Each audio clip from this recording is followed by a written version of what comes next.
The following program contains names, places, and events that have been anonymized or fictionalized for the purposes of protection and safety. The following program is provided for entertainment purposes only, and any commentary from the hosts are strictly conjecture and should not be held as making any definitive statements about the truth or identity of any particular individuals or circumstances.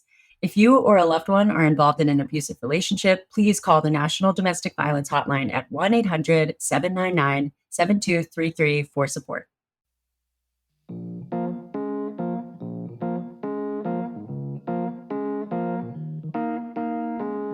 Happy Monday, happy Monday. You guys, it's Dating Detectives Day because it's Monday.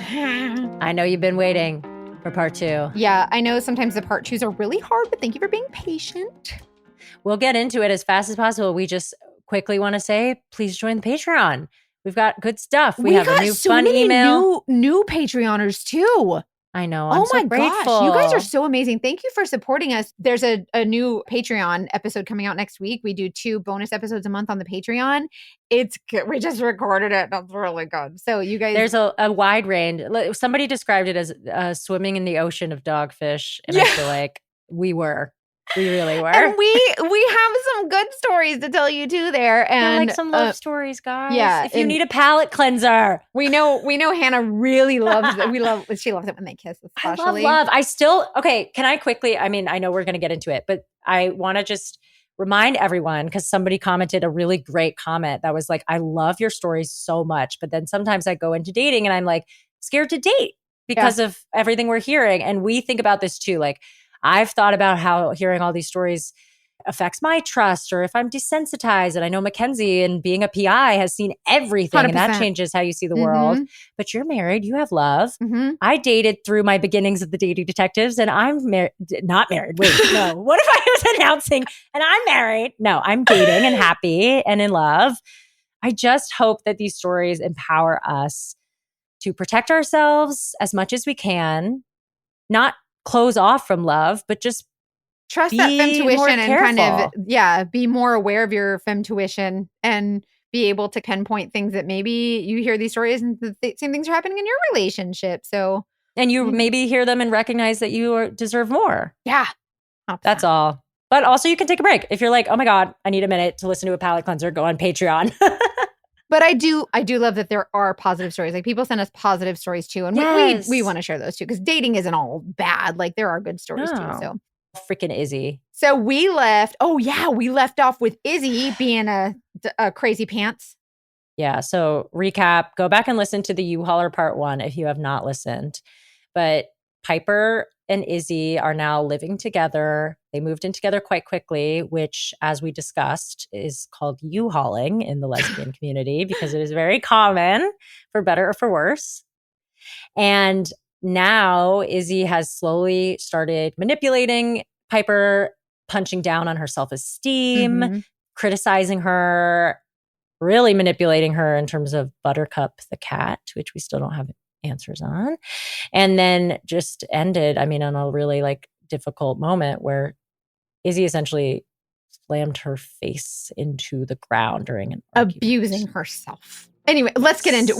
We're going to let Piper tell the rest of her story. You guys are going to shit your pants. It's fine. Yeah. And it obviously does involve some abuse and definitely tumultuous story. So just know that going in. Trigger warning. It can be sensitive. Let's do it.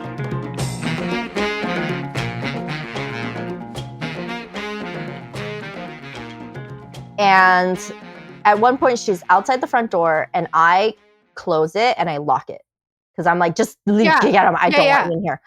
And she, she pulls out her keys because it happens to be in her fucking pocket. And she unlocks it. As she's unlocking it to come in, I'm pushing against the door. She's pushing against the door. We're both pushing against the door. And finally I was like, so I let go and she falls to the ground. And then she starts whimpering and crying. And oh my God, Mackenzie, you're gonna, your face. Okay. So she's on the ground. She looks up at me. No, she doesn't. Don't even say it. Say it. She looks up at me. She smiles. And then she slams her face into the ground. I knew she was going to do it. She did. I'm losing it. So she looks at you, smiled, and slams her face into the ground so that it can look like you beat her up. And she gives herself a nosebleed, and she pulls her phone out and calls 911. And oh my God. And so what happened? So then what happened? Is this a movie? So I felt like I was fucking in a movie, Hannah. I was like, what is happening right now? This is not real. I thought I was dreaming. Like, I didn't think this was real. I knew you were going to say, I knew it. The minute you said she smiled, I was like, this psycho bitch. She's psycho. And truly. So she's on the phone with dispatcher. She's making noises. She's slamming the wall. She's like, oh my gosh, help me. My girlfriend's beating me up. And I'm just standing there like, what the fuck? And I'm a little frozen because I just couldn't process what was happening. And by the time it kind of made sense, I pull my phone out and I start recording her. Good. And then she realizes I'm recording and she stops her whole shenanigans and she switches gears to like, my girlfriend's threatening my cats. My girlfriend's threatening my cats. My cat disappeared. I don't know where my cat is. And I was like, what is happening? And so I'm like, this is not real. Yeah. So the cops come. What did the cops say when they got there? They put handcuffs on me right away. And they shoved me in the back of the cop car. You were the aggressor. Oh my God. And they're questioning her. They're questioning me for like 2 hours. And I'm crying. I'm crying in the backseat of this cop car. And I'm begging them, like, please, like, you have to believe me. I didn't put a hand on her. I didn't do anything. I just want her out of my house. Like we broke up 3 days ago. She won't leave. She won't leave. And thank God I have a front door camera. Oh, praise the Lamb.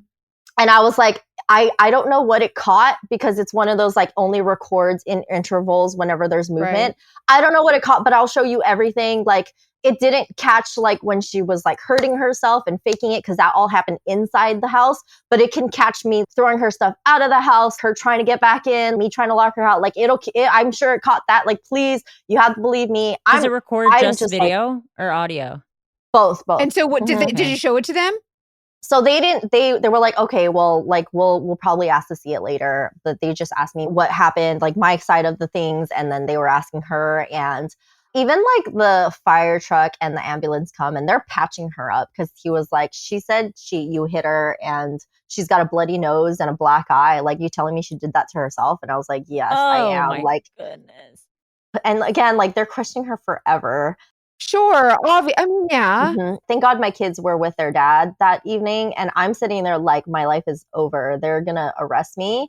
I'm going to get my kids taken away if I am an abuser. Like, I just thought my life was over. I was like, this is it. I'm going to jail for something I didn't do. I felt fucking gone girled. So I'm sitting in this cop car, backseat, handcuffed, like, and I didn't know. I was like, oh my God. For the whole 2 hours. For 2 hours, but they're in and out, like asking me questions and then leaving and then coming back, asking me more questions and leaving. And I'm crying the whole time. I'm sure you were terrified, yeah. And I'm in there in like my pajamas too. And I was just like, what the fuck is happening? This is a movie. Like, please wake up.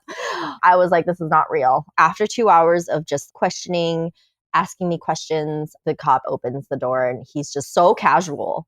Like, okay, we're gonna unhandcuff you. We're gonna take your handcuffs off. We're gonna let you go, and we're gonna book her tonight. Wait, so how did they finally? What did she admit it? I was like, what? And I was like, do you guys believe me? And he was like, yeah, we believe you. Her story makes no sense. And I was like, praise God. And I was like, okay. And he was like, yeah, her story makes no sense. And she was saying that you went crazy, that you ransacked the whole house. We went inside the house. Your house is fine. The only mess is outside the house, like all her stuff. And they weren't speaking to me, but I heard two cops off to the side. And one of the cops said something along the lines of, yeah, if she was abusing her, why'd she be kicking her out of her house? Yeah, exactly. And then I had a moment of like, yeah, why would I be kicking her out of the house if I was abusing her? Like, because abusers want to hold their victim. You know, I was just grateful that they believed me and they, you know, did their due diligence and actually knew the story and saw past her bullshit. And so they offered me an emergency protective order that's a week long. It's like a restraining order, but it only lasts a week. And they were like, do you want this? And I was like, fuck yeah, I want this. Please give this to me. Yeah. You guys, I don't know if you guys know this about me, but I don't like to cook. And I'm so grateful for Hungry Root. My husband and my son love it too. Because of the hassle that cooking creates, Hungry Root makes it possible to spend less time doing all of that stuff. So with Hungry Root, they basically send you a list of the items that you want. It's kind of like grocery shopping online for the things that you want and some recipes and stuff. And then they send it to you in the refrigerated box. I think my favorite thing about it in comparison to some of the other ways that I've tried to eat healthy is that it's a great combination of the pre-made meals or pre-made ingredients that you need, but then you can also use their system to throw in other snacks. I don't just get the meals. I loved that you were talking about how you don't love spending time cooking, because I actually do enjoy cooking. I'm just bad at it. I am too, I think. But, like, I can cook. I'm just not great. Like, I'm just not interested. I buy the wrong stuff. I never have the right ingredients. I buy too much and it goes bad and I'm not good at timing. Yes. And then when I want to make something, Hungry Root makes it really easy for me, because it's like, okay, you want to make this? Here's the recipe. And I'm like, yeah, I like it, but I don't want broccoli. And they're like, okay, then you can sub it in with this vegetable and it'll take you 30 minutes. Yeah. And someone else does all the planning and the shopping and you don't even have to think about it. Or I can just get pre-made stuff, or I can just get snacks. I mean, it's the best. Yes. I really like it. And they get to know like your personal health goals and dietary restrictions and your favorite foods and stuff. It'll even ask you like, how much time do you want to spend cooking? And if you're like none, like 0, they're like, okay, then stick with here. Like four ingredient recipes, you know what I mean? But every order is customizable. So you can take their suggestions or change it or whatever. And it's fresh produce. It's high quality meat, seafood, healthy snacks, smoothies, sweets, ready to eat. And the kids snacks too. And like even vitamins and supplements. There's so much. Yeah, it's great. You should just browse around, because you'll probably see stuff that you love, and it's also just makes it easy and like affordable. You guys, they have the adult Lunchables too. The ones with the good crackers and the good cheese and the good, oh man, they're so friggin' good. Wait, so good. And they have the granola bars I like. And then also I made my friends fajitas. Like they gave me everything I just needed to make top tier fajitas. My friends were like, what the heck? Where did you order this from? Everything from Hungry Root follows a simple standard. It's got to taste good, be quick to make, and contain whole trusted ingredients, which I'm on a weight loss journey myself, so I appreciate all of that. And I'm here for it. And right now, Hungry Root is offering the Dating Detective listeners 40% off your first delivery and free veggies for life. Just go to hungryroot.com/TDD to get 40% off your first delivery and get your free veggies. That's hungryroot.com/TDD. And don't forget to use our link so that they know we sent you.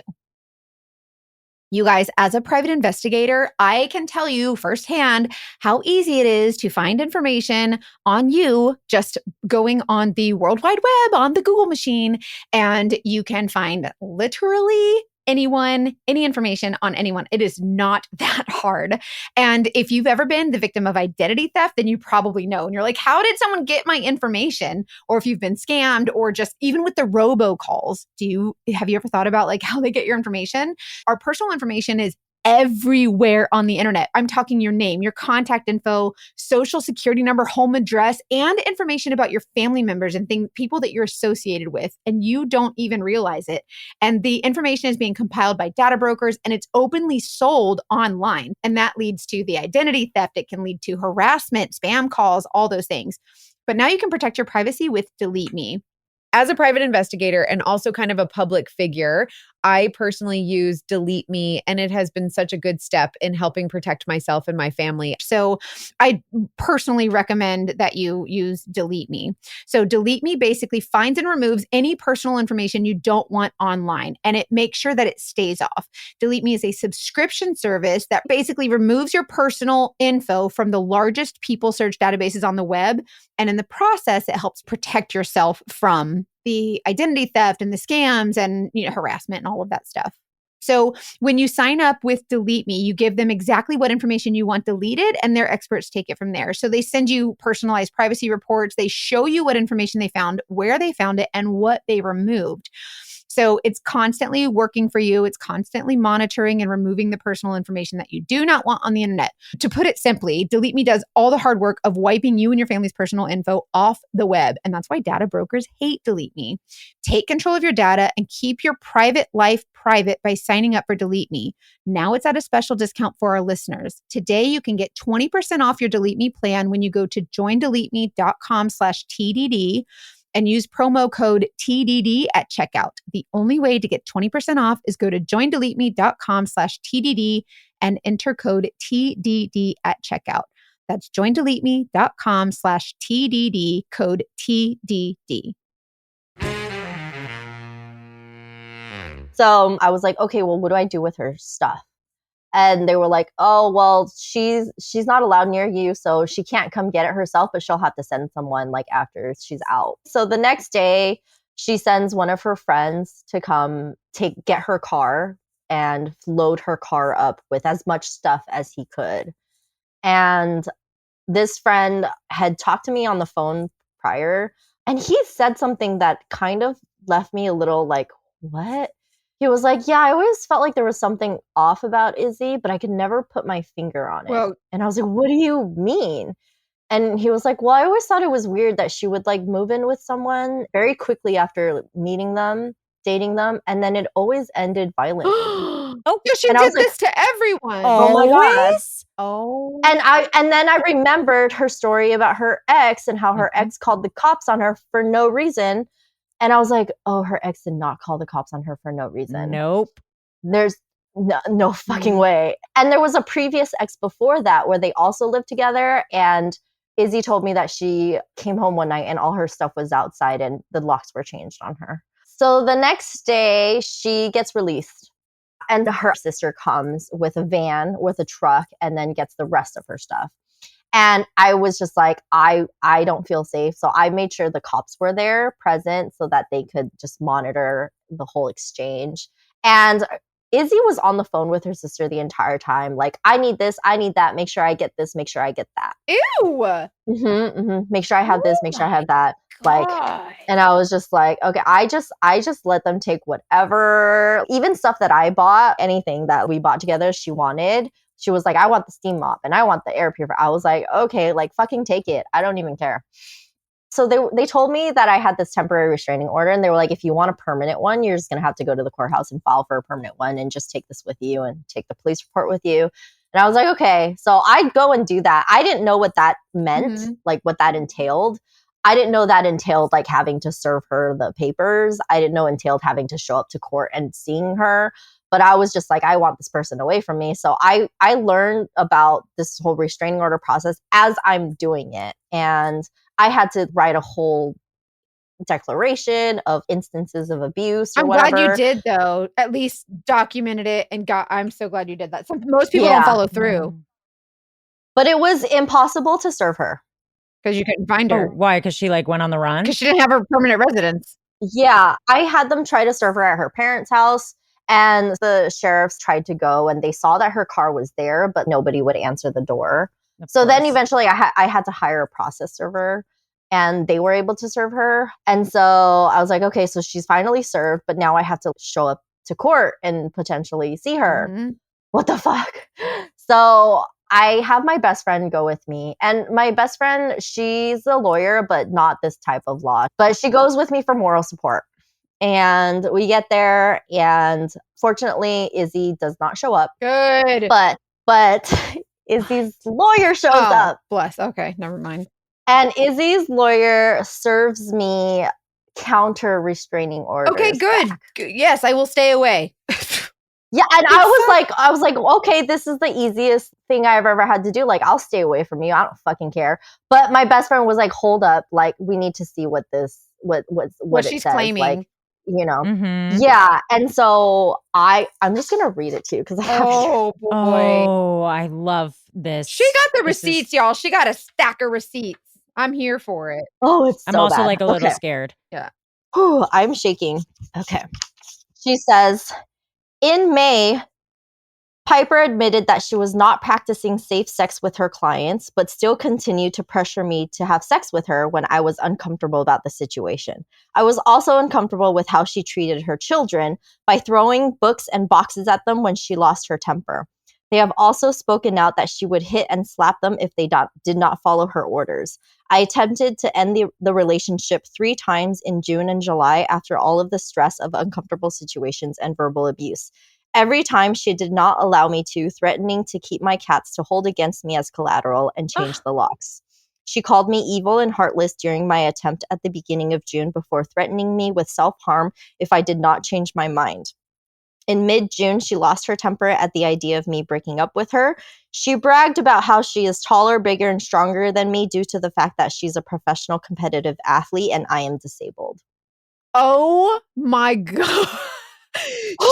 And the kid thing. Yeah, she's accusing your parenting and there's lying no like that. She claims that I'm abusing my children. Then if she wants to go away so bad, why was she trying to get back into your house when you're trying to kick her out? Yeah. And then making up that I was not having safe sex with Michael. Like, we never, that, like, I was like, where the fuck is this? She is creative. Yeah, she should write a fiction novel. Oh, and in it, she also claimed that I have Buttercup and I stole her. And I was like, okay. So, wow. Oh yeah. And I am checking every single animal shelter nearby weeks after she gets arrested. Like, I'm checking every single animal shelter. I'm looking for her. I cannot find her anywhere. Like, could not. And so my best friend was like, you need to hire a lawyer. Mm-hmm. And I was like, and she's a lawyer and she knows, she has a lot of friends in the DA. And so she asked one of her DA friends if he had any recommendations for a lawyer for this type of domestic violence. Like, you know, I don't know the terms, but yeah. And he was like, yeah, I have the perfect guy for you. You're going to hire this guy named David. So I hired David. And it does help. But I was like, well, what do I do? Do I fight this? What do I do? And David was like, I recommend you guys settle. And I was like, what does settling mean? What does settling look like? And he was like, well, settling means that you both drop your restraining orders and agree to stay away from each other. And I was like, oh, easy. I'll do that. But does that mean that if she violates it? It's just like a gentleman's handshake? Like, hey, you stay away from me, I'll stay away from me. Like, that's not going to help anybody. Because the regular restraining order, if they violate it, you can call the cops and have them arrested right away. And he was like, yes, unfortunately, this will not give you that. It'll only give you the right to file another restraining order. And I was like, well, then I'm in the same boat. He was like, okay, but you need to consider this. She's labeling you as a child abuser, that you're hurting your children. The minute this gets into a court in front of a judge, there's a potential for Child Protective Services to get involved and do an investigation.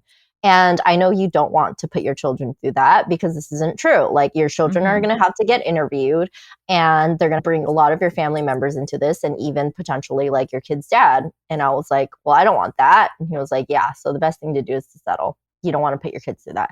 And I was like, okay, let's try to settle. So this whole back and forth trying to settle goes on until January. Oh my God. January of this year? No, the following, yeah, so of 23. January of 23. Because we break up July of 22 and January of 23. Yeah, it's like a whole 6 months of friggin' litigation. Yeah, because it's just like back and forth. So she wants money. Money for what? She claims that I kept the steam mop, that I kept her laptop, that I kept the air purifier, that all amounted to this much monetary value that I owe her, up to like $5,000. Yeah, and it was like $5,000 worth of stuff. And I was like, I don't even like, how do I even prove that I don't have any of this shit? I can't, you know. And David's just like, went through this. I'm so sorry. I was so mad. And David's just like, you know what? We finally got the amount from 5,000 down to 500. And I was like, I don't want to pay her shit. I don't want to pay her a dime. She still owes me rent. Like, are you fucking kidding me? And he was like, look, just think of it as this way. $500 for her to disappear and never bother you again. Like, it's worth the money. In settlements, neither party gets everything they want. So he was very lawyer speak to me. And I was like, okay, fine. I'll settle. And so I did. And I agreed to pay $500. Even though it was like, it's the principal, I don't owe her shit. So finally, the day before our court date, we had a court hearing for the case at like 8 a.m. And the night before, David and I are just like, what are we going to do? Like, they're not settling. They haven't signed the settlement agreement. Like, he was like, well, just get ready to go to court tomorrow in case they don't agree to settle. Just get ready. Have your statements ready. Just go over everything. Make sure you know what you're going to say in front of the judge. And I was like, I'm up till like 3, 4 a.m. practicing, making sure I'm ready, making sure I don't stumble on my words. I'm terrified and I don't want to see her fucking face. So I'm anxious on top of all of that. And The next morning, I'm getting ready to go to court. 7 a.m. We're supposed to be at the courthouse by 8. 7 a.m. David texts me. She signed the papers. And I was like, wow, she did that to torture me. Like, I know it. Yeah. Yeah. So wow. that's the end of the whole restraining order craziness of nightmare. it all. God. Mm-hmm. So where are you now? Well, I was traumatized for a long time. I don't think I left my house for like a year and a half, except to go to work and pick up my kids, because weird things were still happening to me constantly. Like my car was vandalized, and because that wasn't not her. Oh my God, you're going to go crazy. Get this. I get out of the studio, right? And I'm driving on the freeway and I feel this like on the bottom of my car. Oh no. I pull over and the undercarriage of my car is dragging. And I was like, this feels really weird, but okay, like ignore it. I take it to the shop and I ask him, like, does this look like it happened normally? And he was like, no. Someone came here and unscrewed it. No, he said it looked like there were pliers taken to the undercarriage and it was ripped out of the screws. And I was like, this girl. Psycho. And I was like, this is very poetic of her. Like, are you kidding me right now?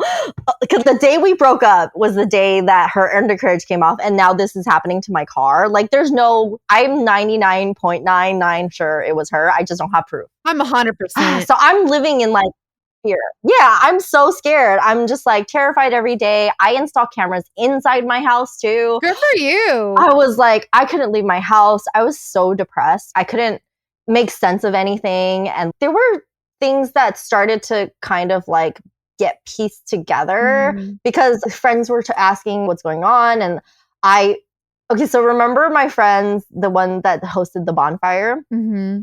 We would go play pickleball with them. And these were the friends that Izzy was trying to distance me from and that I stopped talking to. Isolate you from? Isolate me from. Yeah. And so Clara had told me that there was one incident at a pickleball game where afterwards she realized like she saw more of Izzy and she was really uncomfortable by Izzy. And I remembered specifically that day after that pickleball that Izzy started talking shit about Clara and like my friends and wanting to distance me from them. And I was like, what happened? Like, I don't understand what happened, because Clara and Izzy had gone off to play Pokemon Go. Oh, geez. Because Clara's like new to Pokemon Go, just downloaded the app, and then Izzy was like level 40 already, plays the game constantly and really good at it. So they went off to like catch Pokemon, and then when they came back, Clara had a whole different demeanor and did not want to be around Izzy and was just kind of weird and didn't want Izzy to be on her team anymore. And that night, Izzy was talking so much shit and was like, you can't be friends with them anymore. So after the breakup, I find out what happened that day at pickleball. So Clara tells me that when they went to catch Pokemon, Izzy took her phone and was like trading Pokemon. And Izzy, this sounds so stupid, but okay. So Izzy gave Clara all her shitty Pokemon and took all of Clara's good Pokemon. And Clara was like, this is really weird. Does she think I'm dumb? This is really strange. This is really selfish. Like, I know it's a stupid game, but this also feels really, really strange. And after that, it was very obvious that she felt uncomfortable. And I think Izzy recognized that. And then as soon as Izzy realized, oh, this person sees a little more of the real me, this who I am, I have to get Piper away from her. Like, I got to get Piper away from these people. And I was like, oh my God. So things started to make sense more post breakup. But again, I think I was still living in this constant fear. Even though we broke up in July, I was still living in fear up until January because I was still having to deal with it. It wasn't over for me. Even though we were over and broken up, it still wasn't over because I was dealing with this restraining order. Just kept you in that psychological back and forth for so long. Mm-hmm. Yeah. I felt like I was still self-doubting. I was constantly like, how did I not see this? How did I let her self-doubt sounds so familiar. Like a lot of people express feeling that. Oh, what a crappy feeling. And I couldn't go anywhere. Like, I could not leave my house. And I used to be social. Like, I would go to all the queer things, all the queer events. And Izzy's very very involved in the queer space in SF and knows a lot of people who host the parties. And so I was like, I can't go to anything. I can't do any pride thing or any lesbian thing or any queer thing. Like, I need to stay away from all of that. I just felt so isolated and crying every day. And I've always been someone that's like, oh, when shit things happen to me, what doesn't hurt, like kill makes you stronger, makes you stronger. Kind of. Yeah. And after this, I was like, I don't feel I came out stronger. Like, I wish I never fucking met her. Down. Like, I am broken. Aww. I was just like, I felt so small and so inferior, and I've never been such a hermit before. And I'm an extrovert. Like, I'm an outgoing human. And she turned me into the most introverted person who was terrified to leave my house. And even when I did leave my house, like, anytime I saw someone like back of the head that remotely looked like her, I would have a panic attack. And I remember after I joked with my best friend, I was like, I'm going to need so much therapy after this. Listen up, renters. If you are a renter like myself and rent where you live, sometimes it feels like you're stuck in a loop of rent payments and just watching your money kind of vanish into thin air. And it's time to turn that rent game around and start earning some serious rewards, which is where Built Rewards comes in. Built is so cool. It's breaking ground as a neighborhood rewards program that hooks you up with points on your rent. So every month you pay your rent and then you watch Built points roll in, and you can use your points to jet off on a dream vacation, or you can put your points toward a flight or hotel stay. They have 500 plus airlines and 700,000 plus hotels and properties associated. You can also use them to book fitness studio classes. You can redeem them toward a future rent payment. They're just designed to meet your lifestyle. It's very interesting. I feel like when I found out about it, I was like, why hasn't this already existed? Because you just earn points on your rent and then redeem them toward your next rent payment. Like, it doesn't get better than that. You can also pay your rent very easily, hassle-free through the Built Rewards app. So your rent game just got a major upgrade, okay? Built points have been consistently ranked the highest value point currency by the Points Guy and Bankrate. So you should try it. Earn points by paying rent right now when you go to joinbuilt.com/TDD. That's joinbilt.com/TDD. Make sure to use our URL so they know we sent you, joinbuilt.com/TDD, to start earning points with your rent payments today. And all this information will be in the show notes, by the way. Mackenzie, I have a question. Okay, I have an answer. I hope. When you travel and when the seasons change, does your hair get affected by it? Yes. And I live in Florida, so it's humid. And then if I go to, like, let's say Phoenix, it's dry as crap. Yeah. And then like the oil changes. Well, I'm in New York right now. I live in LA, and I did the same trip last year. And last year I brought my little travel shampoo, probably used like random shampoo in like hotels where I was staying. And my hair got so gross. It just was like not handling it well.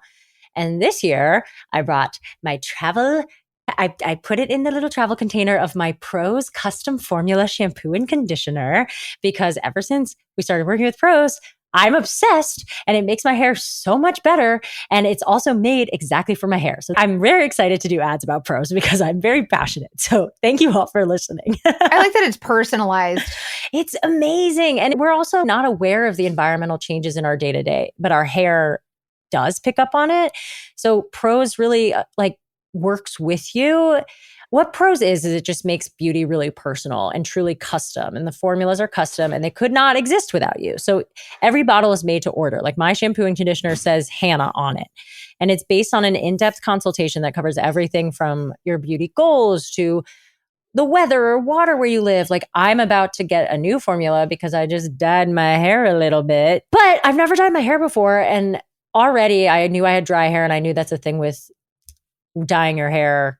Just it can make it drier. Yeah. So I have a mask that they already made for my custom hair that I've been using, and it's already like helping a ton. And the shampoo conditioner is great, but I kind of want to like go through and upgrade my formula. And I got to go do the consultation again and say that I now have dyed hair, and they'll update my formula based on what they already know about me. And now that my hair needs have changed, I'm like so excited. That's so cool. Have it grow with me.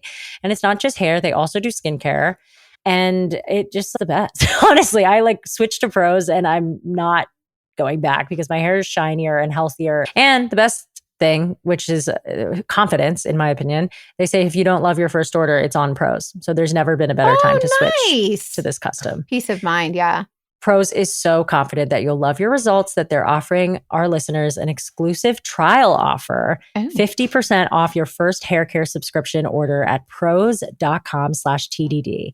That's prose.com/TDD for your free consultation and 50% off your custom routine. Prose.com/TDD. And that's all in the show notes. So I did go back to therapy and my therapist was like, oh, you have PTSD. And I was like, no, I don't. I was like, stop. And she was like, no, you do. Yeah. And she listed all of this. She was like, you're not leaving your house. You're having nightmares. You're reliving that night over and over again. And you have anxieties about being in public. These are all signs of PTSD. Like, these are all the symptoms. And I was like, oh, I guess I do have that. Like, okay. How like when trauma happens to you, it is not a big explosion. And it's not like one day you were yourself and the next day, oh, I had a traumatic event. It's like Mackenzie and I have talked about it, like with stuff we've been through. There have been things that I didn't process as trauma for like 7 years. And then your body changes when you process it, and it makes you feel like it didn't happen or that it's invalid or whatever. Like you were like PTSD. That's like what they get in the military. Like that's not this. Like you can't. But it's so call it normal. Mm-hmm. Yeah. And my ex-husband, like my kid's dad, he was in the military and he is diagnosed with PTSD. And I was like, I don't have that. What are you talking about? I can only imagine. And I did this thing called EMDR therapy. I don't know if you've heard of that, but it's supposed to like eye movement, direction, repetition or something like that. And it's a way for your brain to like, because right now the trauma is stored in the wrong part of your brain and it's supposed to take those memories and put it in the correct part of your brain. Oh, I know what you're talking about. Okay. Yeah, something like that. So I did EMDR therapy. It did help. Amazing.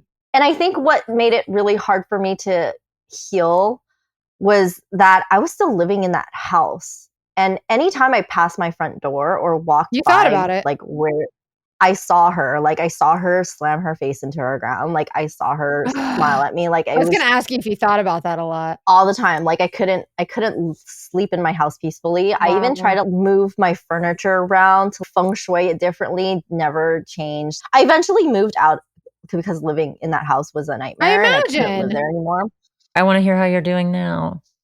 Yeah, I'm okay. Again, for a year and a half, almost, it's 2 years now. So like, I want to say the first year and a half, I just felt like she managed to exploit everything she learned about my traumas and triggers and use that against me. And she would like weaponize therapy, speak on me again, like saying like, you can't set boundaries and, you know, all of that. Right. Yeah. It took a long time. I think now I'm definitely better. I'm healed more. I moved and I'm actually leaving the house now. I'm actually socializing and going to things. That's huge. Yeah. And like I got a gig to perform at a Pride event in like SF. And like I was terrified to do any Pride events because like I said, Izzy's very involved in the lesbian community. So I actually did the performance and I was so anxious, but I did it and I conquered my fears. Yeah, thank you. And I bet you were amazing. 100%. I was terrified the whole time, but I'm glad I did it. And I had people in my corner that knew about Izzy that kept their eye out for her in case she did show up. Like it was, I felt safe. And I've just been, nurturing my relationship with my daughters and my friends and just trying to, move on. And I did start to like date for a little bit. And it was really hard because anytime I was like, are you psycho? Like, are you psycho? Are you going to like that was like in the back of your mind all the time.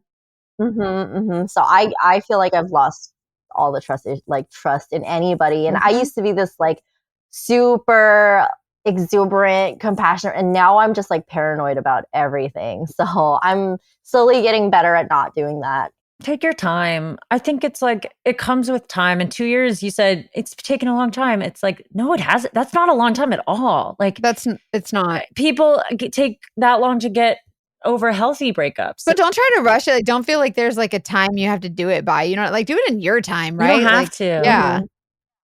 I was going to ask if your therapist or if any friends like have given you any advice or just any words of wisdom that have comforted you in this time, because so many people are going to connect with your story, and I'm truly just like trying to steal your good wisdom. I'm like, what can we get from what you've been through? Yeah, I feel like I don't think there's one thing that my therapist has said that could like sum it all up. Because it really just took so many sessions. I think for me personally, one of the hardest things for victims of domestic violence to have to hear, because I got this a lot and it was really, really difficult, was like, wow, they didn't seem like that type of person. Like, how do I fucking respond to you? Yeah. Like, I feel like it puts the onus on the victim to try and make sense of it for the person that's asking the question. And then I have to defend my experience and trauma by reliving the abuse and recounting the behaviors just to defend myself. So I never know what to say when someone's like, oh, Izzy seems so normal, because I'm barely trying to make sense of it myself. And Izzy was so good at playing the part, like, you know, and that when the time came. Oh my God. And then they say, well, she was never like that to me. Like, I never saw that happen to me. Yeah. And I'm just like, okay, well, like, I'm just as shocked as you are too. Yeah. Hello. Like, I'm like, I'm just as shocked as you are, as everybody else, because she fooled everyone, but she fooled me like the most. Okay. Like, yeah. How do I explain something like I'm still grappling at the seams of, like, how do I explain that like someone I super duper loved gave me the ultimate betrayal and hurt me in the most violating way? Like, I can't explain that to you. Yeah. And you shouldn't have to. No, you really can't. Yeah. And so, big part of my healing, I started to listen to a ton of podcasts and YouTube videos about narcissistic behaviors and trying to understand and make sense. Yeah. And I was like, okay, my therapist was like, oh yeah, it's because normal people like us, we have a hard time really believing that true evil exists in the world. Literally, yes. Yeah. And so when you're listening and when you're listening to these like stories about true crime or stories about other people's experiences, is like, these are real stories about real evil, and so it's validating you. And then that's when I found your guys' podcast, and I was like, oh my God. You're not alone.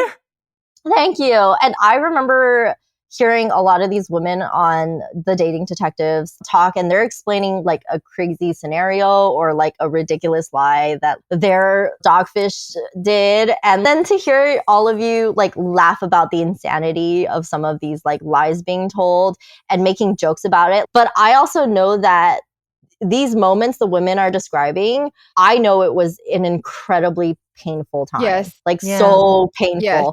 But the fact that these women, like, they can laugh about it and talk about it now, I was like, I want to be able to laugh about Izzy one day and tell this crazy story and talk about it with girlfriends who will validate me and support me, and then tell the next girl that's listening that like, hey, you're not stupid, you're not dumb, they're just that good at manipulation. Oh, you're talking about laughing, but I'm crying.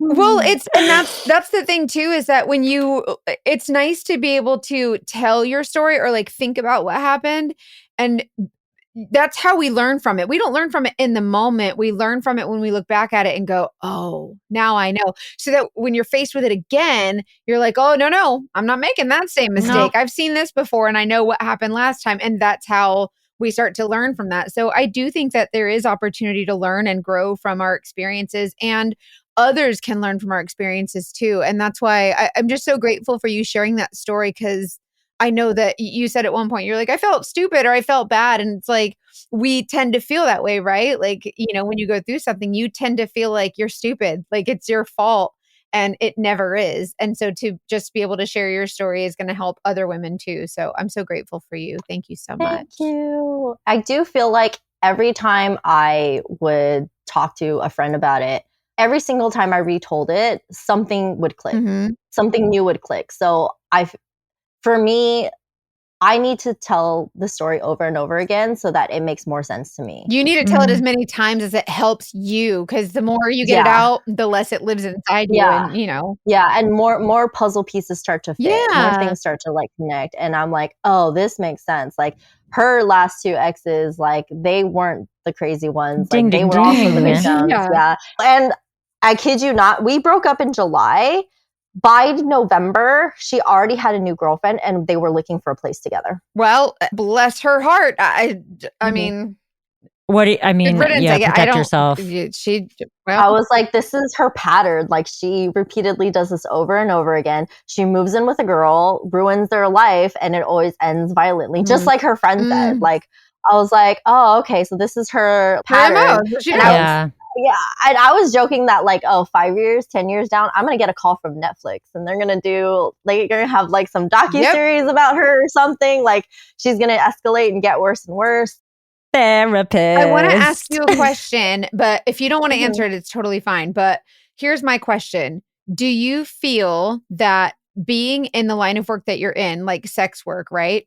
Do you feel like there's a level of guilt that comes along with that with your partner that might lend itself to kind of being a little bit more lenient with them because, oh, well, I do sex work and I kind of feel bad about it. So it's okay. You can get, you know what I mean? To let them get what they need. Yeah. How does that, is that something that maybe you felt at all?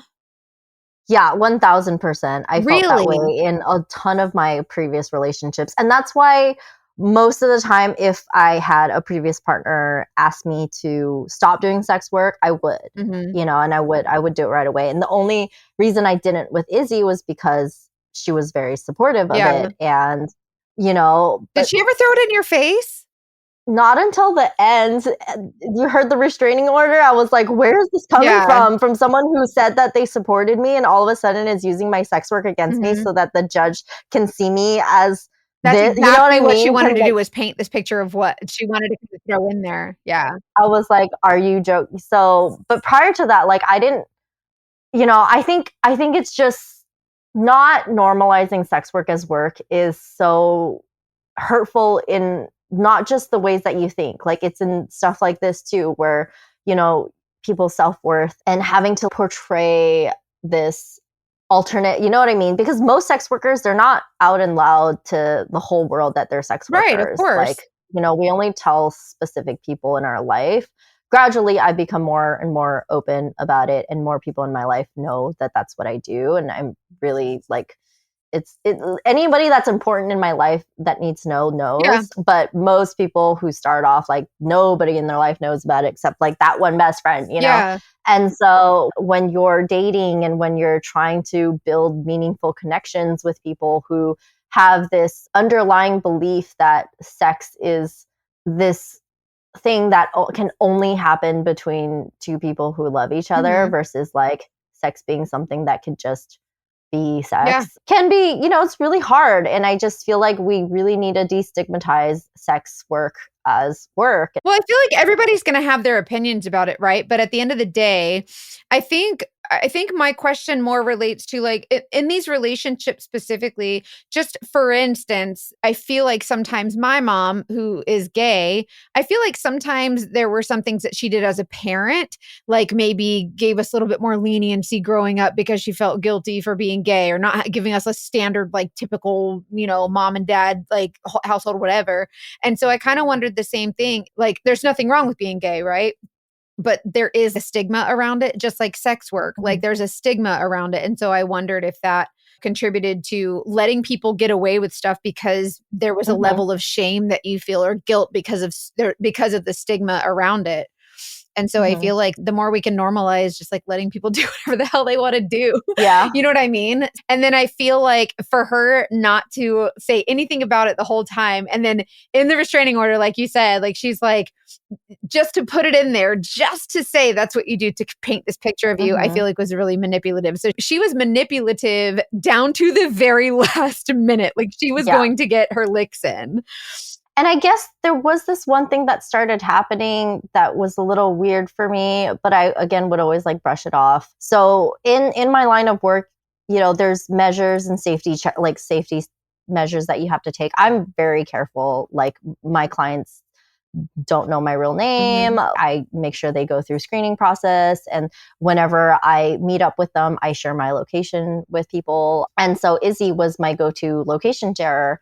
And gradually, Izzy would stop monitoring me and checking my safety when I would go on client meets, and I'd come back and she'd be like, oh, I forgot that I had to check. And I'd be like, oh, okay. I just forgot to check and make sure you were still alive. Like, yeah. So that was like one weird thing. I just felt like, oh, she, got busy, but now I'm like, oh, she didn't give a fuck about my safety, like, or anything. Yeah. Wow. But I definitely do feel like because of the stigma and the there was self-loathing. Like, I'm not going to lie about that. I had to work through a lot to gain the confidence in myself, but I did see myself as unlovable, unworthy, and Izzy took advantage of that and definitely targeted me, someone who was like, oh yeah, like I have all this baggage or this and that, and that she like accepted all of it, So I would just see a lot of her hurtful words and red flaggy behavior as like, okay, well, but I'm this and she's putting up with this too. She's putting up with she's doing her part too. So I should really give in to her. You kind of see that. And I noticed that also in when some of our other guests have come on and kind of shared a little bit about their story, there's a level of guilt that they feel about whatever it is. For some people, it's, oh, well, I got divorced before. Or, oh, I cheated before. So he cheated on me. It's okay. We're our worst critics, right? We hold ourselves to the standard that we don't feel that we meet. And I feel like sometimes that lends itself to us allowing other people to treat us poorly, and it's not okay. And so I'm glad that ultimately it revealed herself. You know what I mean? Like, she showed her true colors, and I'm so glad that you are much better off now. Thank you. Was it hard to get over her, or were you like, no, I'm done, we're done? Yeah, I was definitely over her very quickly because right away I was like, this is insane. What was hard to get over was just the trauma, like the trauma and being betrayed. And so like I said, I still don't really go to like a lot of queer parties in SF. I still try to stay away from it, but I'm just taking it one day at a time, and, dating here and there. But you're happy kind of where you're at right now and feeling a little bit, are you feeling your confidence grow little by little in people? Yeah. When someone lets you down, like it's hard to like, you hate everyone for a little bit, and then it's like, okay, do I trust this next person?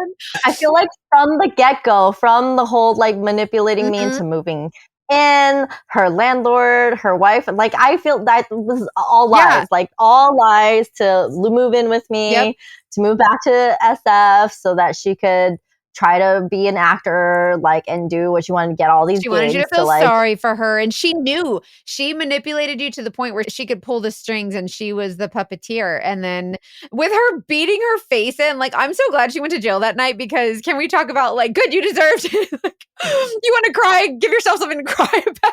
I literally was so relieved. I couldn't believe it was happening. I've never actually known somebody who that like really happened to. So I'm so sorry that happened to you. But thank you so much for sharing your story. I'm so grateful for you. Oh, I just wanted to say thank you to both of you for having this podcast. It's been a lifesaver on my car rides to work and back, and listening to these stories and crying with them and laughing with them and just kind of being like, me too. Yes. And that's why I wrote in. I was like, okay, like I'm going to write it because I have a crazy story, because me too. We hear so much of it. They're like, oh my gosh, that was me. I'm so grateful for the community that has been created here. So thank you for being a part of it. We love you so much. I hope that I hope to hear updates from you and hear good news. And your girls are doing okay too. Everybody's doing well then? Oh yeah, they're doing much better. The conversation with them. Still toxic.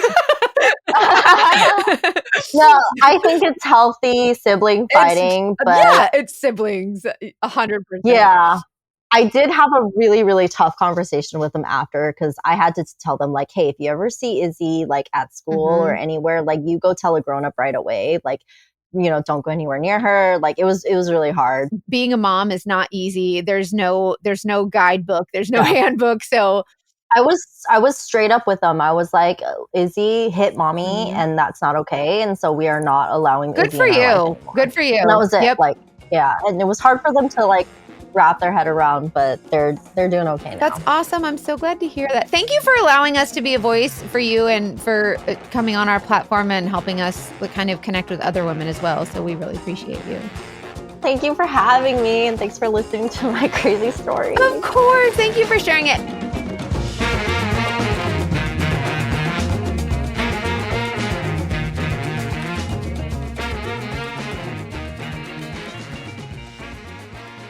Woo! Okay. How much do we love Piper? First of all, she's a great storyteller. So special and hot. You guys couldn't see her, but gorgeous, gorgeous, gorgeous. She is gorgeous. She really is. I thought, well, first of all, Dogfish debrief. Really we got a lot. Yeah, but I do want to say that I really appreciate the bravery that she showed in, number one, sharing her story despite what she does for a living, like with sex work and stuff. Like there's such a stigma around it. And so I just think it was really brave of her to share her story and kind of like how it plays into this particular situation. And so I just also want to thank our audience for just being so open-minded and, you know, being so willing to hear these stories and know that, you know, everybody has a different story and just being so kind and accepting of everyone. Every story matters. And when she came on, of course, she was like, it's like, you know, elephant in the room. It's like she was nervous to share that. And we were so confidently, I know Molly was confidently able to say, so far, we have the most accepting and open-minded audience that is there for each other no matter how different we are. And that like is kind of crazy that we're able to look at a guest and confidently know that we'll be able to protect them and their vulnerability and their whatever baggage they bring on. And it's like, you know, we've had that episode where the woman had like cheated on this guy and that didn't matter because it was like, we all make mistakes. We don't deserve to be fucking dogfished and abused and shit. And just to your point, let's start there. Like the idea of doing something that the society, like, okay, weight is a thing. Society has told people for a long time, you have spoken about this very openly, that they are worse because of their weight. They bring that into a relationship. You might not believe that about yourself without anybody telling it to you. But now all of a sudden you carry this guilt in this relationship that makes you think you deserve to be treated less. You are a sex worker. It's a you sense are of gay. worthiness or lack of worthiness. You are a woman, whatever it is. You are like Black. You are whatever people tell you is worse. And then all of a sudden you go into this relationship believing it. And that sucks. And that if anybody takes anything away from this episode, let it be that whatever people have told you makes you worse or makes you an outsider. Or like you deserve that behavior and you never deserve it. No one ever deserves it. It doesn't matter. It was just so sad to think of the moments where she must have said, it is so hard for me to find someone who accepts me. So I have to make an excuse for this behavior. And that happened so much. And I don't blame her for that, but that's so common. No one deserves to be treated this way. It doesn't matter if you're overweight. Oh, well, you're fat. He loves you and you're fat. Who else you're never going to love you? Who else is going to love you? You have to accept it. And it's just not like no one ever deserves to be treated that way. So anyways, yeah. So, and you know what? We're all going to have like, not necessarily all of us. I totally acknowledge like, you know, well, hey, the privilege I have is people hate on me for doing a podcast, which you know what? There's podcast hate out there. And wait, people hate on us? No, fuck them. Fuck them. No, block them. I never heard of them. Who are they? But just like catch yourself. Try to catch yourself when you have those thoughts of like, oh, but nobody else is going to like me, so it's okay. Just go ding, ding, ding. Think of our voices in your head being like, wait a minute. What is that? Why is that thought there? What does that mean? Yeah. You're not necessarily going to be perfect all the time. We're all going to be a little insecure. But if we can just remind ourselves to not think that way. Yeah, I'm really passionate about this. And that's what I love about this community is that's kind of like we create that for each other. But so, okay. Hannah, tell me your thoughts on Izzy. Izzy, I mean, is the devil. Well, I think Izzy, as you heard, I was in love with her too. Like we all, like at the beginning, I wasn't even sure if it was love bombing because she was just not being psycho. She was just being sweet for a while. Although we do need to talk about U-hauling. Oh, let's discuss. So the U-hauling, I love that. And my mom makes this joke because she's a lesbian too. And so she talks a lot about how when lesbians get together, like they just grab a U-haul on the second date. And it's so common. But I wonder why it's so common and why, like it's something we laugh about, but why does it happen so often? And I think. And is it okay? did you or Piper say like it's because we have this strong sense of emotional connection and we're just like okay with it? It like makes sense that our like femtuition is strong and we think, you know. I think the biggest thing, of course, some relationships move fast and work great, no matter what your orientation is. Fine, whatever. It's just kind of toxic that we've normalized it. I'm sorry, lesbians, but you gotta know. I mean, it's not just because it's like a fun bit. It's a crazy financial decision. Izzy never paid rent. Izzy never paid, it sounds like, for a thing except for like a cruise. Like Izzy only paid for stuff when it worked for Izzy. Yeah. And that, of course, she like manipulated Piper into thinking that she needed help. And it was just like, she manipulated her for everything. It was awful. She made it seem like it was Piper's idea. Like it was like, yeah. Oh, well, where will the cats go? Where will I go? Of course, who's not going to say, well, come stay with me. We're already like in love and doing great. And this is going to be it. So why not stay with me? Like, it's so easy to do that. And also, yeah, the fact that it's like a bit and a normalized thing in that community is understandable. And I'm sure very fun in the moment. But if you're married after 3 days, I'm sorry, at least red flag. It's toxic. Yeah. There, I said it. I mean, there are relationships where like, well, we got a U-Haul after 2 days and we've been together 160 years. Like there are cases where that happens, right? But it is interesting that it is something that's kind of, fun and silly, but also it's, I don't know. It's interesting. It's interesting. And I think it's not necessarily the end of the relationship. That's not what we're saying. A red flag is just a moment to like think about whether or not we're going down the wrong road. So yes, it can work, but I think it's something to just be cautious of. That's something that comes up all the time. People constantly on our show are like, if I could do it again, I would slow down. But straight couples do it too. It's not just lesbians. Oh yeah, totally. But I'm like, I feel like that's something that I would do though if I was a lesbian, like even not as a lesbian, only because I feel like for me personally, if I like someone and I'm into them, like I think I met my husband in August and we moved in by like December because it was convenient. His lease was up, like it just worked out. Yeah. But I feel like at some point there's just like, okay, I like this, let's go. What else? What else in our debrief? You had... I wanted to talk about sunk cost fallacy. We talked about this before, but I think it's really interesting. And I think that by talking about it more, it might actually open someone's eyes in a relationship or something. Like perhaps you are someone who is going through this. So the sunk cost fallacy that Piper was talking about is basically exactly as she explained. Like you've already invested so much time, so you might as well stay. But that's exactly what it is a fallacy. And so whenever Izzy was trying to explain to her, like... Yeah, she didn't know what she was talking about. Yeah, she was trying to make it seem like, well, you're already here, like you've got to stay. But it's a fallacy. It is sunk cost fallacy. Like you've already sunk this much cost into something, you might as well continue with it. But you don't have to, no matter how long you've been in a toxic or bad situation. It is never too late to say, you know what, I'm done. It does not matter how much time you spent there. If it's toxic and you deserve better, no matter how long you've been there. And so I think the more we talk about that and the more like we educate on these different types of terms, like I had never heard of sunk cost fallacy. Yeah, we're talking about economics now. Look at us. Yeah, look at us go. Hey, this is going to become a stock market podcast. Sorry, everybody. We're econ girls now. No matter if it's a relationship or perhaps you've invested in a house to flip and it's just not going to work out, like you can get out of it. Like it does not matter. Like you do not have to stay in something just because you've poured so much into it. And it does, sometimes it's like, oh, well, if we end this now, then it's all for nothing. It's a fallacy because you always deserve more. You always deserve better 100% of the time, every day. And so that's what I think is so important to know. Put that on a t-shirt. Retweet. Hashtag retweet. Upvote, whatever. I think that's so powerful. Another thing that I wanted to mention was Piper's a single mom, right? And so she talks about like being a single mom and dating. And that's always tough. But I respect that she was willing to kind of share like, you know, about her children right up front, about what she does for a living right up front, because those are sometimes deal breakers for people. As Izzy said, well, having kids was a deal breaker for me. Use that. Brat, whatever.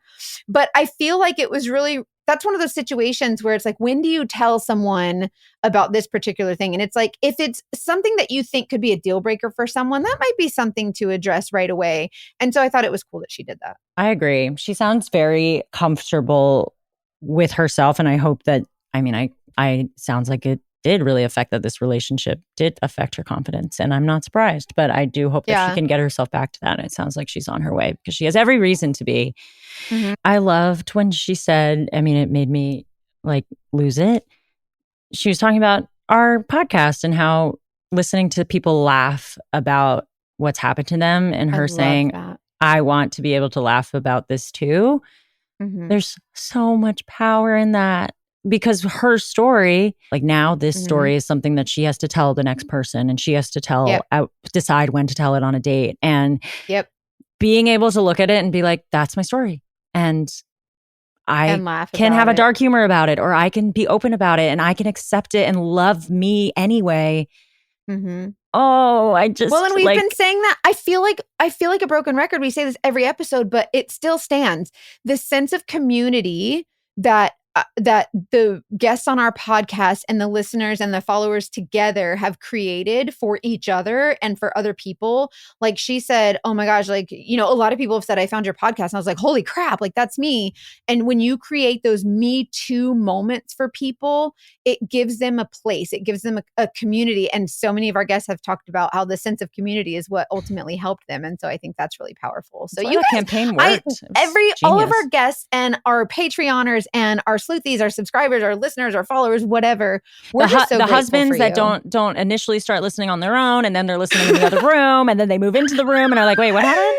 We love you. Can I shout out Gabby, my friend Gabby McNitt, and she brought her husband to the live show in LA that we did. And I just love her. She's like, I brought him along and I made him listen to the episodes on the way there. And I just think that is so great. So I have to shout her out for that. And if you are one of those sleuthies who puts on the Dating Detectives and or if you're listening to, there's so many people that are like, I listen to your PI stories and my husband runs in the room like he wants to hear it too.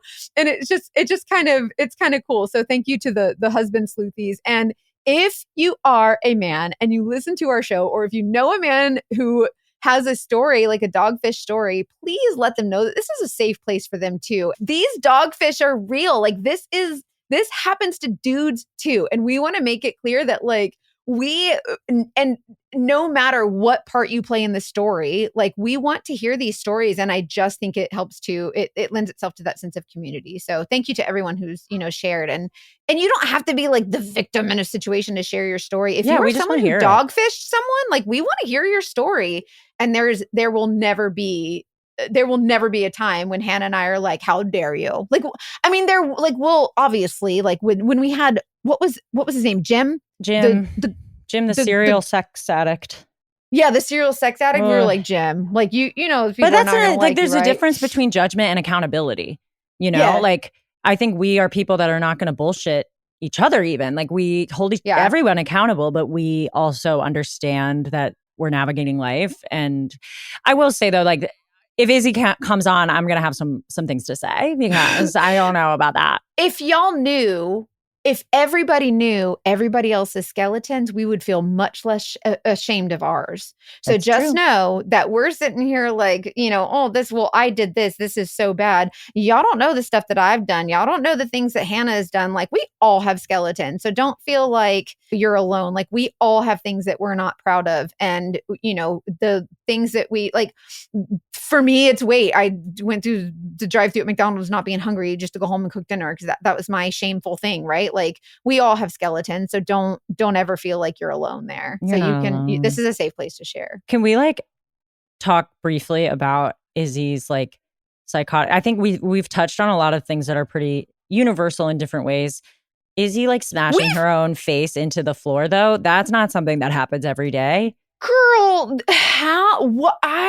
what? But can we give a shout out to the law enforcement officers who ultimately were able to figured it out, use their training and their judgment to say, hey, this doesn't make sense. Like I think they did a good job using their judgment in that case. And obviously we weren't there. We're just going by Piper's story, but I would love to hear from anybody that's in a position of law enforcement or like somebody who works with survivors of sexual assault or domestic violence in the early stages of what happens, because I kind of want to know about what goes on in those processes, because obviously I know that there are times where you can't prove that something really did happen, and I want those people to get justice. But I'm glad that the system worked in the way that it did here, where it recognized that the victim was not the one calling. Like, that was an interesting story, and I just have I don't know about that process, and it's an important process to understand because I know there are flaws in that system.